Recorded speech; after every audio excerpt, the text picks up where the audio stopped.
life. That's something the ACLJ has been fighting for decades. We've seen the overturning of Roe versus Wade and the fight for life returning to states.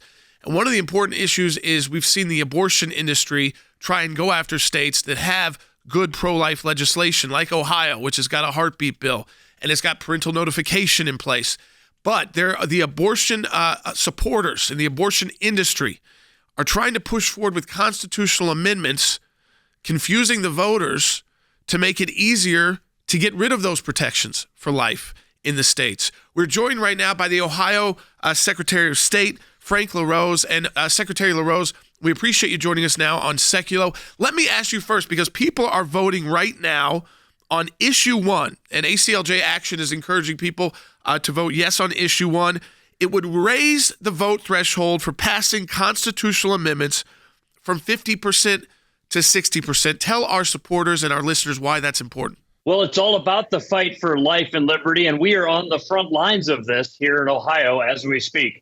As you mentioned, the radical left is trying to get a really extreme abortion amendment done. They want to do it in this November's ballot in Ohio, but that's not the end of it. Next year, they want to bring a massive increase in the minimum wage to our state.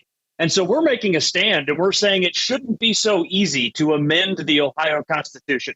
It's been at 50% plus one for 100 years. We want to raise it to 60%, where it really should have been all along. As you know, it's not easy to amend the U.S. Constitution. It shouldn't be so easy for out-of-state special interests to come into Ohio and to amend our state constitution. You know, Frank, one of the things I was concerned about is you mentioned the constitutional amendment process. You get 2/3 of the states to have to agree to do that. In the situation in Ohio, 50%, it almost makes your Constitution just another piece of legislation. I think, we're talking about the pro-life issue or the life issue, and then you're talking about economic issues. I mean, we could go through a host of them, public safety issues, and on it goes. So it sounds like what you're trying to do here is get this situation to have your Constitution function as a Constitution, not just another piece of legislation that the next legislative assembly comes in, they put it on the ballot, it goes to a ballot and 51% vote, and you've changed your Constitution. That's it, 100%. I've been traveling all over the state, leaving it all on the field. I did my 68th issue 1 event last night. We're going to do 69 and 70 tonight up in Northwest Ohio. And I've been talking about what is a constitution for? I would argue constitutions lay out the framework of government, 3 branches, separation of powers, enumerated powers, but also fundamental rights.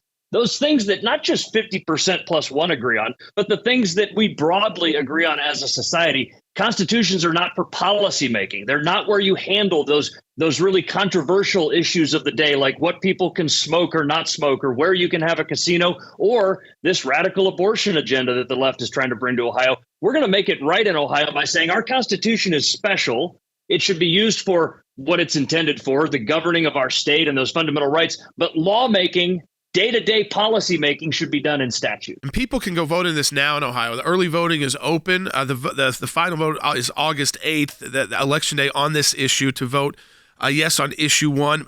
And Frank, we've also seen, your Secretary of State in Ohio, the amount of money spent by the abortion industry. It just says it all. And this is a lot of dark money, and it's coming in not from Ohio. I mean, you got $5.9 million coming in from the District of Columbia, $4.3 million from California, $700,000 from Virginia, $600,000 from New York, $1 million from the ACLU, $2 million from the Tides Foundation, the teachers unions, $2 million, a total of about $15 million spent by pro-abortion and leftist groups to defeat issue 1. It's a tsunami of out-of-state money coming into Ohio. And you wonder, why are these tech billionaires from California, why are these left-leaning groups from New York so interested? Because as goes Ohio, so goes the nation. They know that if they can be successful with abusing our Constitution here in Ohio, they can take these bad ideas to other states as well. We've had a little bit of money that's come in on the right here. And of course, those people that have supported it have been attacked. These are patriotic Americans, patriotic Ohioans that are chipping in a little bit to help. But we're being outspent like 2-1. But here's what they're not counting on. The silent majority is not going to be silent on Tuesday, August 8th. The Ohioans that care about the sanctity of life, that care about gun rights, that care about protecting free enterprise are going to stand up in large numbers. And we're going to win this, even though we've been outspent and even though the mainstream media in Ohio is completely in the bag for the no campaign. And we've seen these battles. I mean, these are the most important battles since the overturning of Roe versus Wade. Since Dobbs have been in the states, these amendment battles where, again, a whole host of liberal ideology could be moved through on that 50+1 to in a constitution. We're not talking about legislation, but the Constitution. That's what I was going to ask. One last question, Frank, and that is, you just rattled through the money, the out-of-state money that's coming in, and you look at this, and you said it's the tsunami effect of all of this. But the reality is these are outside groups trying to rewrite the laws of Ohio. They believe that the state constitution is for sale. And again, it's not just abortion, it's gun rights. The mayor of Cleveland said the quiet part out loud last week, where he said everybody should vote no so that we can do common sense gun reform. You know what they mean. And so that's why these folks from California and New York are just pouring money into Ohio. Please help us here in the fight and get the word out that every Ohioan you know should vote yes on issue 1 between now and August 8th. And be on the lookout, because this nonsense is coming to your state, too. Absolutely. Secretary of State LaRose, we so appreciate your time and for the fighting on this battle. I mean, I think it hits so many issues in this Life and Liberty campaign. And as he talks about Ohio, we know how critical Ohio is to our election process.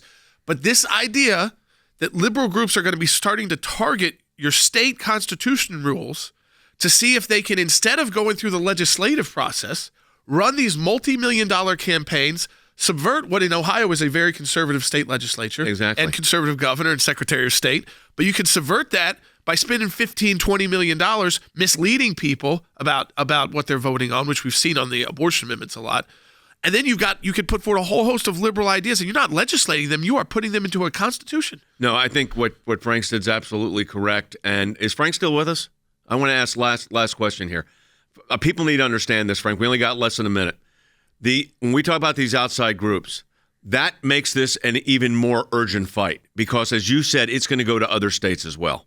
Again, they believe that the Ohio Constitution is for sale. We're going to prove them wrong next Tuesday, and it's crucial that we do because, again, this is not the end of the fight for them. They want to go around our state legislature. They haven't been able to win there because Ohio's a conservative state, so they're trying to make an end run around our state legislature, go direct to the Constitution, and make permanent changes in the way that our state's governed. We're going to stand up and fight them. And, again, be on the lookout because it'll come to your state. You're not kidding. Frank, thanks for being with us. Join the ACLJ in the fight to keep America free.